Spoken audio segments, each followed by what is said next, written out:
Agutevor Shavuatov, bonsoir à tous. Avec l'aide de Dieu, on va répéter une sikha du Rabbi sur la fête de Rosh Hashanah pour se préparer du mieux possible. Et je voulais dédier le shiur de ce soir pour l'Eilou Nishmat, l'élévation de l'âme de mon grand-père, Eli Eliaou Ben Yaakov, que ce soir et demain, le 24 Elul, c'est son Yortzeit, son anniversaire de décès. Et aussi pour la Refoua Shelema de Yafa Batiel et de Yosef Matatia Ben Miriam. Alors le sujet du cours de ce soir, c'est le concept qui s'appelle les Arbev et Satan. Embrouiller le Satan. C'est quoi l'idée? C'est qu'on va voir, il y a plein de choses qu'on fait ou qu'on ne fait pas avant Rosh Hashanah, et on nous dit pourquoi on fait ces choses-là, ou alors pourquoi on ne fait pas ces choses-là, pour embrouiller le Satan. Donc a priori, quand on comprend de manière un peu superficielle, on comprend que c'est quoi embrouiller le Satan? On va lui faire croire que Rosh Hashanah est déjà passé, ou bien alors que le jour de Rosh Hashanah, c'est pas vraiment le jour de Rosh Hashanah. On va essayer de le perturber pour que lui, il sache plus quand est-ce que c'est Rosh Hashanah et donc qu'il puisse plus nous accuser. Puisque le Satan, son rôle, c'est de nous accuser lors du jugement de Rosh Hashanah. Donc a priori, embrouiller le Satan, ça veut dire quoi? Ça veut dire on va lui faire croire que il s'est trompé, aujourd'hui c'est pas vraiment Rosh Hashanah, ou alors Rosh Hashanah est déjà passé, et donc il a perdu l'occasion de nous accuser, il est un peu perturbé, et puis comme ça, il nous accuse pas, et nous on sort tranquille, victorieux du jugement. Maintenant, la question évidente, c'est que comment est-ce que tu veux embrouiller le Satan? Le Satan, c'est un ange, le Satan, c'est un malach. Donc forcément, quand on dit embrouiller le Satan, ça ne veut pas dire on va le berner, on va le duper en lui faisant croire que le jour J, c'est pas Rosh Hashanah, parce que ça, c'est sûr qu'il est au courant. Ça veut dire quoi, embrouiller le Satan? Ça veut dire autre chose. Et c'est ce qu'on va essayer de comprendre ce soir. Et dans la sikha du Rabbi, le Rabbi prend deux directions. Au début de la sikha, pendant la première moitié, il va prendre une certaine direction, il va donner une certaine hypothèse pour comprendre qu'est-ce que ça veut dire embrouiller le Satan. Et dans la deuxième partie de la sikha, là, on va aller à l'extrême opposé et on va essayer vraiment, finalement, de comprendre qu'est-ce que ça veut dire embrouiller le Satan. Alors avant de comprendre c'est quoi embrouiller le Satan, il faut comprendre, il faut voir, étudier les coutumes justement qu'on a l'habitude de faire ou de ne pas faire pour embrouiller le Satan. C'est ce qu'on va voir. La première coutume qui est ramenée, c'est que le jour de Rosh Hashanah, on ne mentionne pas Rosh Chodesh dans la Tefila. Rosh Hashanah, c'est la nouvelle année, c'est le premier et le deuxième jour du mois de Tishri. Mais Rosh Hashanah, c'est aussi Rosh Chodesh. Rosh Chodesh, c'est le premier jour du mois. Donc chaque mois a un premier jour, et donc le premier jour du mois, c'est ce qu'on appelle Rosh Chodesh. Donc c'est vrai que Rosh Hashanah, c'est le premier jour de l'année, mais Rosh Hashanah, c'est aussi Rosh Chodesh. Et chaque jour de Rosh Chodesh, on va mentionner dans la tfila, dans la prière, on va parler du jour de Rosh Chodesh. N'importe quel Rosh Chodesh, quand on fait la prière, on va dire dans la Hamida le passage de Ya'aleh ve'yavo, par exemple. Et quand on fait la prière de Moussaf, on va parler du Rosh Chodesh. Rosh Hashanah, exception, on parle que du premier jour de l'année, mais on ne parle pas du premier jour du mois. On ne mentionne pas Rosh Chodesh. Pourquoi? Eh bien on nous dit pour les Arbev et Satan. Embrouiller le Satan. Comme ça, il ne sait pas, il n'est pas sûr. Il dit, je ne comprends pas, il y a à la fois les tfilotes de Rosh Hashanah, mais à la fois il n'y a pas les tfilotes de Rosh Chodesh, et normalement Rosh Hashanah, c'est aussi Rosh Chodesh, donc qu'est-ce qui se passe ici? Est-ce que c'est vraiment Rosh Hashanah aujourd'hui, etc. Première chose qu'on ne fait pas Rosh Hashanah, on ne mentionne pas Rosh Chodesh. Deuxième chose, c'est que avant Rosh Hashanah, la semaine qui précède Rosh Hashanah, on ne bénit pas le mois de Tishri. Normalement, toute l'année, le Shabbat qui précède le Rosh Chodesh à venir, on a la coutume à la synagogue de bénir le mois, Birkat HaChodesh. On prend le Sefer Torah, on annonce quand est-ce que ça tombe Rosh Chodesh, et on va bénir le mois qui suit. Par contre, pour le mois de Tishri, donc c'est valable pour tous les mois, sauf le mois de Tishri, le Shabbat qui précède le mois de Tishri, donc là c'est ce Shabbat en l'occurrence, Parashat Nitzavim, on ne va pas faire Birkat HaChodesh. Pourquoi? Encore une fois, les Arbev et Satan, pour embrouiller le Satan. Le Satan, il va se dire, je ne comprends pas. Dans mes calculs, normalement, Rosh Hashanah, c'est la semaine prochaine. Donc le Shabbat qui précède, on est censé bénir le mois. Et là, on ne bénit pas le mois. Donc ça l'embrouille, il ne comprend pas. Pourquoi toute l'année, on bénit le mois qui suit lors du Shabbat précédent, et là, le mois de Tishri, on ne bénit pas. Qu'est-ce qui se passe? Est-ce que Rosh Hashanah est déjà passé? Est-ce que je me suis trompé dans les dates? Etc. etc. Troisième chose qu'on ne fait pas Rosh Hashanah, on ne termine pas la Torah Rosh Hashanah. Vous savez très bien qu'on a une répartition de la lecture de la Torah de sorte à ce que tous les ans, on termine de lire les 5 Rumashim. On commence depuis Bereshit, on finit par Vezot Aberacha, la dernière paracha. La fête durant laquelle on clôture la lecture de la Torah et on recommence à nouveau, c'est la fête de Simchat Torah. Le jour de Simchat Torah, on termine la Torah et tout de suite dans la foulée, on recommence à partir de Bereshit. Qu'est-ce qui aurait été logique à la base? Ça aurait été logique de clôturer la lecture de la Torah le jour de Rosh Hashanah. Pourquoi? Rosh Hashanah, c'est le début d'une nouvelle année. Donc ça aurait été logique de dire, le jour de Rosh Hashanah, je clôture la lecture de la Torah et je recommence à lire depuis le début. C'est une nouvelle année qui commence, un nouveau départ. Donc je recommence ma lecture de la Torah le jour de Rosh Hashanah. Pourquoi est-ce qu'on n'a pas fixé comme ça? Pourquoi est-ce que les Chachamim, ils ont fixé la fête de clôture de la Torah et du renouveau de la Torah, pas le jour de Rosh Hashanah? Alors encore une fois, on nous dit les Arbev et Satan. C'est vrai qu'il aurait été juste que ça soit fait pendant Rosh Hashanah, mais justement, on ne le fait pas pendant Rosh Hashanah pour, encore une fois, embrouiller le Satan. Que le Satan, il dit, je ne comprends pas. Normalement, si aujourd'hui c'est Rosh Hashanah, il aurait fallu clôturer et recommencer la lecture de la Torah. Et là, les Juifs, ils ne le font pas. Peut-être c'est pas Rosh Hashanah, peut-être je me suis trompé. Et encore une dernière chose qu'on fait pour embrouiller le Satan, tout le mois d'Elul, on va sonner du shofar. Le shofar, la mitzvah du shofar, c'est une mitzvah qui est liée avec Rosh Hashanah. Aussi avec le jour de Kippour pendant le Yovel, mais on ferme la parenthèse. Mais la mitzvah du shofar, c'est la mitzvah qui est liée à Rosh Hashanah. Et nous, on va sonner du shofar pendant tout le mois d'Elul. Encore une fois, pourquoi? Pour embrouiller le Satan. Le Satan, il va dire, je ne comprends pas. Il commence à sonner du shofar, quoi. C'est maintenant Rosh Hashanah? Et plus que ça, la veille de Rosh Hashanah, on ne sonne pas du shofar. Justement, pour encore plus embrouiller le Satan. Que là, le Satan, il dit, je ne comprends pas, ils ont sonné tout le mois, et là, ils s'arrêtent de sonner. Ça veut dire que quoi? Que le Rosh Hashanah est déjà passé, c'est fini, on arrête le shofar. Donc, on a vu des coutumes. On ne mentionne pas Rosh Chodesh dans la tfila de Rosh Hashanah. On ne bénit pas le mois de Tishri. On ne clôture pas et on ne recommence pas la lecture de la Torah, le jour de Rosh Hashanah. Et on sonne du shofar tout le mois d'Elul sans sonner la veille de Rosh Hashanah. Toutes ces choses-là sont faites les Arbev et Satan.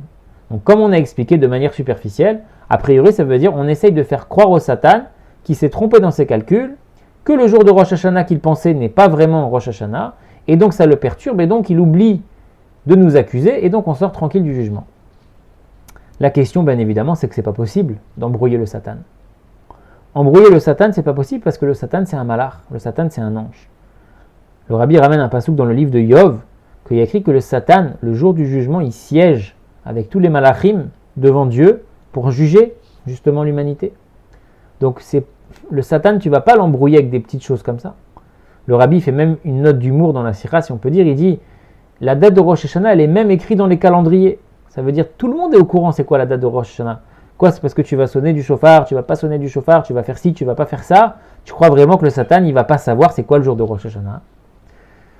Donc, on est obligé de dire que quand on dit embrouiller le Satan, ça veut pas dire je vais l'embrouiller au niveau de la date même de Rosh Hashanah. Ça veut dire autre chose. Et c'est ça qu'on va essayer de comprendre. Donc là, le Rabbi va partir sur une première piste qu'on va voir tout de suite. Il ramène une Gemara dans la Masechet de Rosh Hashanah, justement. Il nous dit comme ça. La Gemara nous dit Amar Rabbi Yitzhak. Nous dit Rabbi Yitzhak. Lama tokim umari'in keshe'en yoshvin, vetokin umari'in keshe'en omdim. Pourquoi est-ce qu'on sonne quand on est assis et on sonne quand on est debout? Et on nous dit Kedé le harbev à Satan. Encore une fois, pour embrouiller le Satan. Alors ça veut dire quoi sonner quand on est assis, sonner quand on est debout? Il faut savoir que le jour de Rosh Hashanah, le matin pendant la tfila, on sonne à 2 reprises le shofar. On sonne plusieurs fois, mais je veux dire, il y a 2 moments où on sonne le shofar. Il y a un premier moment, c'est avant Moussaf. Donc on vient de finir la lecture de la Torah, on vient de finir la Haftara. Avant de commencer la prière de Moussaf, on va sonner une première fois du shofar. On va faire la bracha, on va sonner du shofar. Et après, on ressonne du shofar quand on est en train de faire la Hamida, la tfila de Moussaf. D'après la stricte loi, les sonneries qu'on fait avant Moussaf, on pourrait les écouter assises. Les sonneries, on pourrait s'asseoir. Donc c'est pour ça que ces sonneries-là, on les appelle les sonneries assises. Tkiyot de Meyushav. les sonneries qu'on fait quand on est assis. Par contre, les sonneries qu'on fait pendant Moussaf, là on est en train de faire la Hamida, donc on est debout. Donc ça s'appelle les sonneries des Mi'oumad, les sonneries qu'on fait quand on est debout. Aujourd'hui, la coutume, elle est que quoi qu'il arrive, on est toujours debout quand on fait le shofar, quand on écoute le shofar. Mais dans la stricte loi, les sonneries qu'on fait avant Moussaf, c'est les sonneries qu'on pourrait faire assis, et les sonneries qu'on fait pendant Moussaf, c'est les sonneries qu'on fait debout. Donc c'est ça quand Rabbi Yitzhak il dit pourquoi est-ce qu'on sonne assis, pourquoi est-ce qu'on sonne debout. Grosso modo, ça veut dire quoi? Pourquoi est-ce qu'on sonne à deux moments, à deux reprises à Rosh Hashanah? Ça veut dire, a priori, une fois qu'on a sonné une première fois, on est quitte de la mitzvah d'entendre et de sonner du shofar Rosh Hashanah. Donc a priori, il n'y a pas besoin de ressonner une deuxième fois. Donc Rabbi Yitzhak il pose la question, pourquoi est-ce qu'on sonne deux fois Rosh Hashanah? Pourquoi est-ce qu'on sonne plusieurs fois? Et là, il nous dit Kedel et Arbev à Satan, pour embrouiller le Satan. Sauf que cette fois-ci, Rashi va nous expliquer c'est quoi. Rashi nous dit, c'est quoi embrouiller le Satan? Shelo Yastin, qui ne nous accuse pas. Pourquoi? Keshe Yishma Israël Mechavevim et mitzvot. Quand le Satan il entend combien les Juifs chérissent les mitzvot, Mistatmin devarav. Ses paroles s'estompent. Sa bouche s'obstrue. Il n'a plus de quoi nous accuser. Ça veut dire comme ça. Le Satan, il voit le jour de Rosh Hashanah. C'est pas seulement qu'on sonne une première fois du shofar, on s'acquitte de la mitzvah et puis ça s'arrête là. Il voit qu'après on recommence à sonner. Une deuxième fois. Et puis encore une fois. Et puis encore une fois. Et donc là, le Satan, il se dit, mais les Juifs, ils aiment vraiment les mitzvot. Ils aiment vraiment Dieu. Ils ne se contentent pas de faire ce que le bon Dieu leur demande. Ils vont encore plus loin. Ils aiment ça. Ils aiment les mitzvot. Ils aiment Dieu. Et donc à ce moment-là, quand il voit combien les Juifs aiment Dieu, le Satan, il perd ses moyens. Imaginez-vous quelqu'un en procès contre un adversaire.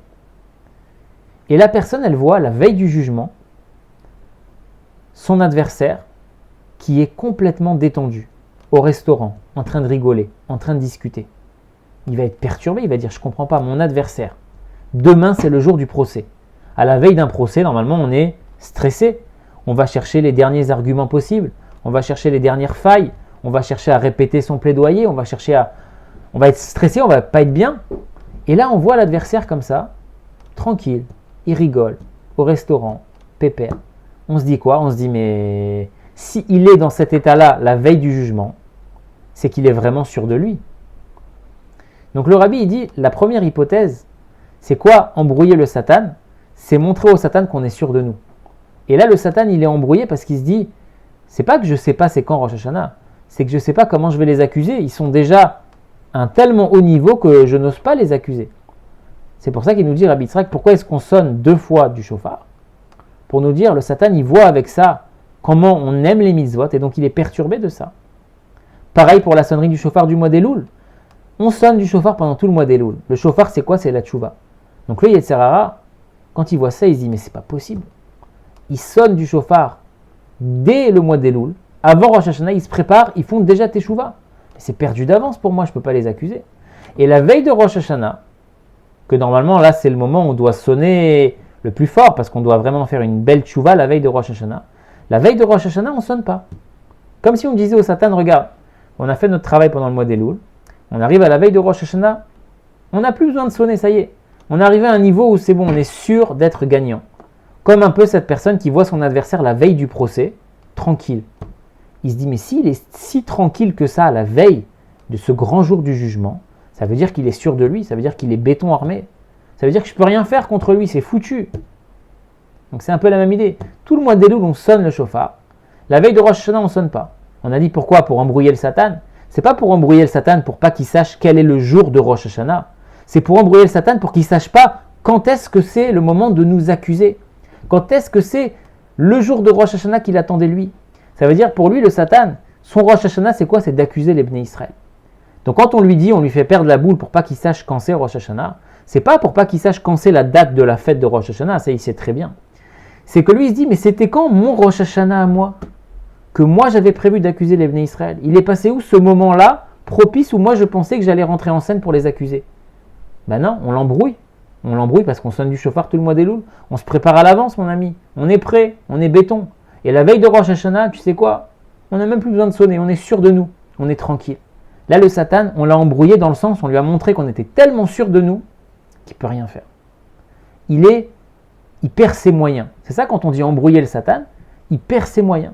Il ne sait plus comment nous accuser. C'est lié avec les autres coutumes qu'on a dit.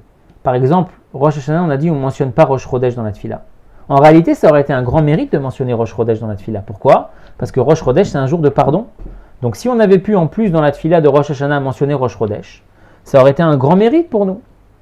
Et on lui dit non, on ne le fait pas. On ne le fait pas parce qu'on n'en a pas besoin. On est arrivé à un niveau tellement haut que cette carte-là, cet argument qu'on avait en notre faveur, on ne l'utilise pas. Donc là, encore une fois, le Satan, il est perturbé. Pas parce qu'il ne sait pas c'est quel jour, parce qu'il se dit waouh, ils auraient pu mentionner Rosh Chodesh pendant Rosh Hashanah. Ils auraient pu avoir un mérite supplémentaire. Et ils ne le font pas. Ça veut dire qu'ils sont sûrs d'eux. C'est pas possible. Ils sont sûrs d'eux. Pareil, on aurait pu clôturer et recommencer la Torah le jour de Rosh Hashanah, que c'est un grand mérite de clôturer la Torah tout entière. Donc si on avait fait ça Rosh Hashanah, ça nous aurait rajouté un mérite. Mais comme on ne le fait pas, le Satan il se dit punaise, ils ne clôturent pas la Torah Rosh Hashanah. Normalement ils auraient dû faire ça Rosh Hashanah. Ils se privent d'un mérite comme ça veut dire qu'ils sont sûrs d'eux. Ça veut dire que j'ai rien à faire, ça veut dire que je ne peux rien faire contre eux. Ils sont tellement sûrs d'eux que je suis impuissant, dit le Satan. Donc comme on a dit, ça c'est la première hypothèse que le Rabbi explore. C'est que, ça veut dire quoi embrouiller le Satan ? Ça veut dire on lui montre qu'on est tellement sûr de nous qu'il y a plein de choses qu'on n'a même plus besoin de faire parce que de toute façon, on est déjà proche de Dieu, on aime les mitzvot et Dieu nous a déjà scellés pour un bon décret, pour une bonne année et donc ça ne sert à rien qu'il vienne nous embêter, c'est déjà trop tard pour lui. Donc ça c'est la première manière de comprendre le fait d'embrouiller le Satan. Maintenant le Rabbi il dit quand même, on ne peut pas totalement dire ça, pourquoi ? Parce qu'à chaque fois, quand on nous ramène ces coutumes, on ne fait pas, on ne mentionne pas Rosh Chodesh pendant Rosh Hashanah, on ne clôture pas la Torah pendant Rosh Hashanah, on ne sonne pas du shofar pendant Rosh Hashanah, la veille de Rosh Hashanah, pardon, on ne bénit pas le mois de Tishri, etc. À chaque fois, c'est la négation qui est mise en avant. Il n'y a pas écrit, il n'y a même pas allusionné le fait que, pourquoi est-ce qu'on ne fait pas ça ? Parce qu'on est sûr de sortir gagnant, donc en fait on se montre sûr de nous et donc on embrouille par là le Satan. Non. Il y a écrit on ne fait pas ça, on ne fait pas ça, on ne fait pas ça, pour embrouiller le Satan. Donc le Rabbi dit on souligne beaucoup l'aspect négatif de la chose. Ça sous-entend que en fait, pourquoi on ne fait pas ces choses-là ? C'est pour embrouiller le Satan certes, mais pas pour lui montrer qu'on est tellement sûr de nous. Au contraire, pour lui montrer qu'on est très très très bas.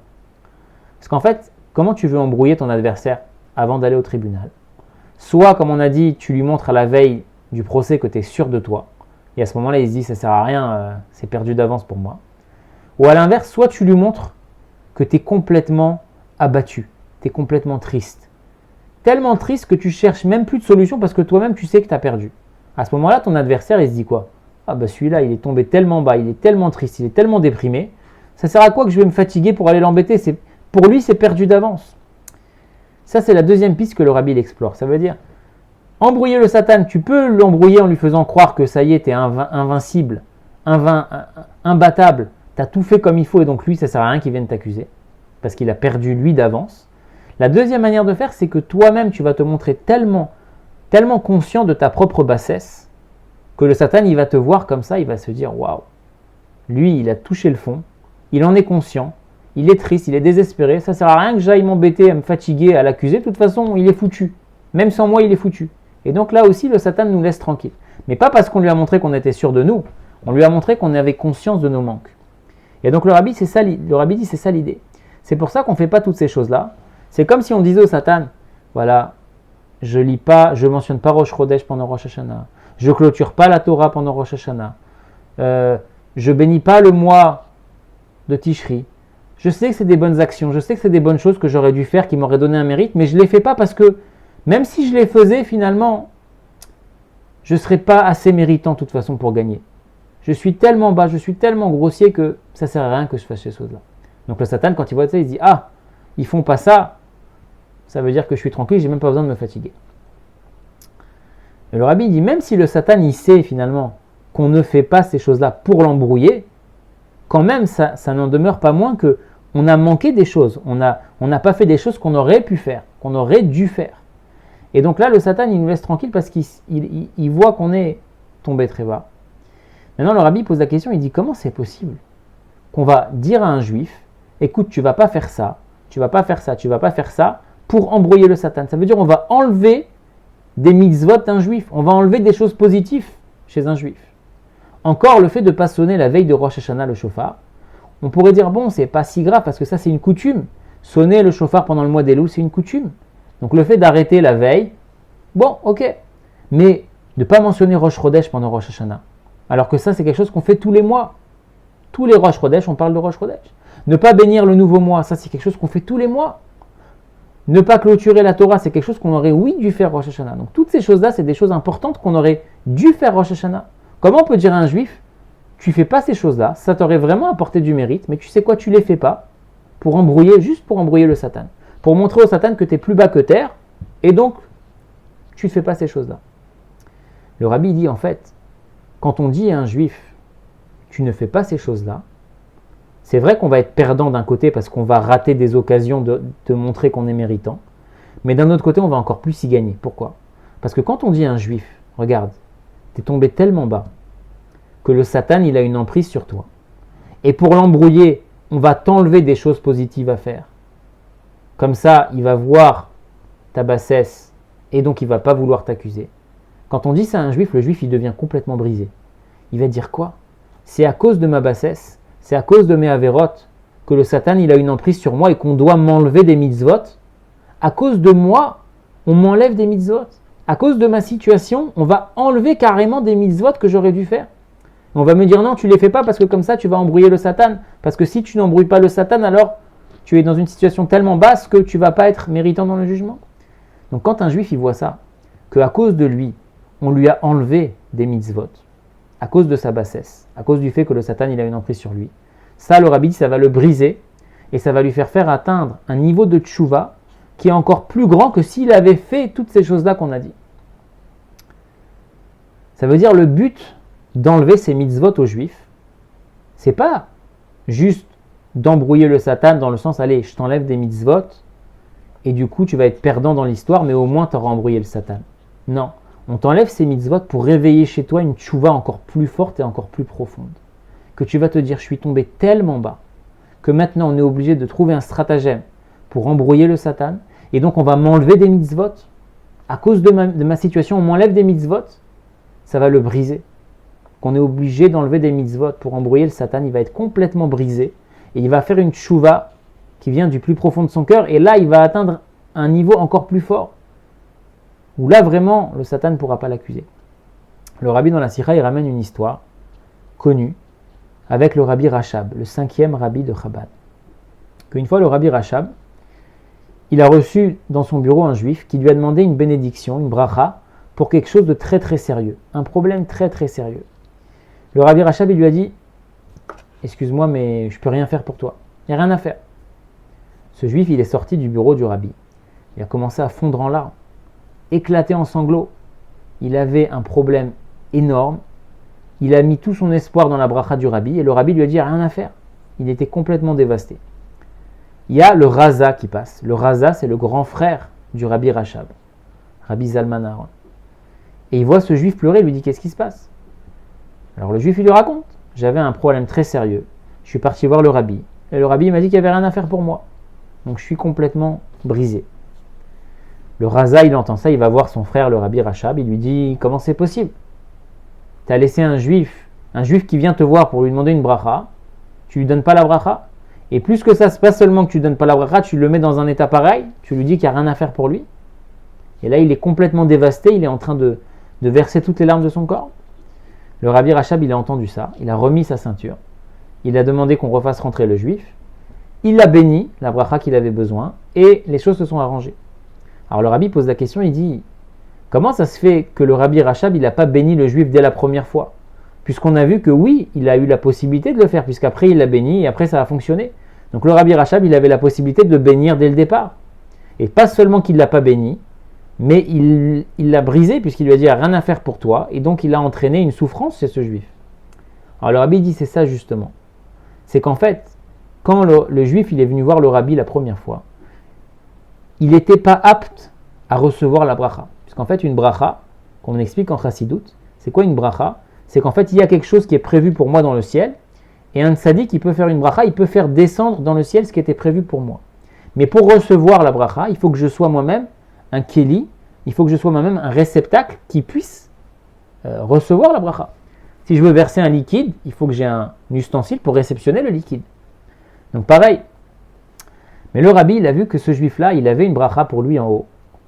Mais il n'était pas apte à recevoir la bracha, il n'était pas assez raffiné. Donc il lui a dit, il n'y a rien à faire. Quand le juif, il a pleuré, il a fait tchouva du plus profond de son cœur. Là, dans un deuxième temps, il est revenu, et là, il a eu la bracha. Donc c'est un peu pareil, le rabbi dit. Le fait qu'un juif va savoir qu'on doit trouver des stratagèmes pour embrouiller le Satan, parce qu'il est tombé tellement bas. Et donc on va lui enlever des mitzvot, ça va le briser. Et ça va lui faire atteindre un niveau de tchouva encore plus grand que s'il avait fait tout ce qu'on a dit, qu'il avait mentionné Rosh Chodesh pendant Rosh Hashanah, qu'il avait clôturé la Torah, etc., etc. Il va atteindre avec ce cœur brisé un niveau encore plus haut et encore plus fort. Et à la fin, quand même, le rabbi encore plus, il ne nous laisse pas comme ça avec un manque. Il nous dit finalement, même les choses qu'on n'a pas faites pour embrouiller le Satan, on ne perd pas leur mérite. C'est comme si on les avait faites. Pourquoi? Parce que qui c'est qui nous a dit ne sonne pas le shofar à la veille de Rosh Hashanah? Qui c'est qui nous a dit ne mentionne pas Rosh Chodesh dans Rosh Hashanah? Qui c'est qui nous a dit ne clôture pas la Torah pendant Rosh Hashanah? C'est les Chachamim, c'est un minag Israël. Donc minag Israël, c'est Torahi, une coutume du peuple juif, c'est comme la Torah. Donc qui c'est qui nous a dit de ne pas faire toutes ces choses-là? C'est pas moi, un matin je me suis levé, je me suis dit alors je vais trouver une solution pour embrouiller le Satan, je ne vais pas faire ça, je ne vais pas faire ça, je ne vais pas faire ça, et après je serai tranquille. Non. Qui c'est qui nous a dit de ne pas faire ça? C'est la Torah, c'est Dieu. Donc finalement, quand je ne fais pas ces choses-là, alors d'un côté oui, ça me brise le cœur, ça me permet d'atteindre un niveau très fort, mais d'un autre côté je ne les fais pas avec joie parce que c'est Hachem qui m'a demandé de ne pas les faire. Donc à la fois quand je ne fais pas ces choses-là, je suis brisé de ça, et donc je fais tchouva très fort. Et d'un autre côté, je ne suis pas perdant non plus parce que c'est Hachem qui m'a demandé de ne pas faire ces choses-là. De la même manière que j'aurais voulu les faire, mais quand je ne les fais pas, je respecte aussi la volonté de Dieu. Ça me fait penser à une histoire avec deux frères, deux tzadikim, Rabbi Elimelech de Lizensk et Rabbi Zouché d'Anipoli. C'est deux frères, des disciples du Maguide de Mezrich, des amis de l'Admour Hazaken. Et eux, c'était deux grands tzadikim. Ils faisaient beaucoup de voyages, ils essayaient de rendre méritants les juifs, ils se faisaient passer pour des juifs simples. Et il y a plein d'histoires à leur sujet, ces deux frères, Rabbi Elimelech et Rabbi Zouché. On dit qu'un jour, ils se sont retrouvés en prison. Et à un moment donné, il y en a un des deux qui commence à pleurer. Alors son frère, il lui dit, qu'est-ce qui se passe? Il lui dit, regarde, on est en prison, ça c'est pas grave. Le problème, c'est quoi? C'est qu'il y a un gros pot de chambre dans la prison. Et on sait très bien que dans la halakha, quand il y a des excréments, quand il y a des choses comme ça répugnantes, on n'a pas le droit de faire la tfila, on n'a pas le droit d'étudier. Donc il lui dit, regarde, on est en prison, il y a un pot de chambre au milieu, on ne peut pas faire la tfila, on est bloqué. Et donc ça me rend triste, je pleure. Son frère, il lui a dit, regarde, le même Dieu qui t'a dit qu'il faut faire la tfila, que c'est important de faire la tfila tous les jours, ce même Dieu-là, il t'a dit que quand il y a un pot de chambre, tu ne fais pas la tfila. Donc le fait de faire la tfila, ou le fait dans notre cas à nous de ne pas faire la tfila, c'est aussi faire la volonté de Dieu. Quand son frère il a entendu ça, on dit ils ont commencé à danser tous les deux de joie de pouvoir faire la volonté de Dieu, de ne pas faire la tfila dans cette situation-là. Et ils ont tellement dansé que le gardien de la prison, il a vu ça, il a dit qu'est-ce qui vous réjouit tellement, c'est ce pot de chambre-là. Il leur a enlevé le pot de chambre et ils ont pu faire leur tfila finalement comme il faut. Donc tout ça pour dire que finalement, même des fois quand on ne fait pas quelque chose, si c'est Hachem qui nous a dit de ne pas faire, ça aussi c'est respecter la volonté de Dieu. Ça aussi c'est faire la volonté de Dieu. Donc pour résumer, on a essayé de comprendre un peu ce soir, ça veut dire quoi embrouiller le Satan. Toutes ces choses qu'on fait pour embrouiller le Satan, ça ne veut pas dire on lui fait oublier quelle est la date de Rosh Hashanah. Il sait très bien c'est quoi la date de Rosh Hashanah. Embrouiller le Satan, ça veut dire il ne va plus nous accuser. Première hypothèse, c'était de dire on est tellement haut level, on est tellement high level, on est tellement fort que ça ne sert à rien que tu nous accuses. Et donc là, à ce moment-là, il perd ses moyens. Mais on a dit, la deuxième hypothèse, c'est qu'on va lui montrer qu'on est tellement bas, tellement grossier, qu'il va se dire, ça y est, ça ne sert à plus à rien que je me fatigue. Le fait qu'on soit bas et grossier, ça va nous faire enlever des minagim qui vont vraiment nous briser. Et donc, on va atteindre un niveau de tchouva encore plus fort. Et même ces minagim qu'on a dû enlever, qu'on ne fait pas, ça aussi c'est la volonté de Dieu qu'on ne les fasse pas, donc on n'est pas perdant non plus. Donc Bezrat Hashem, qu'on puisse se renforcer avant Rosh Hashanah, faire Teshuvah, et qu'on puisse embrouiller le Satan, qu'on puisse sortir méritant du jugement, qu'on puisse avoir un bien Tov, Anir et Vaniglé, un bien visible et tangible pour tout le Ham Israël. Bezrat Hashem.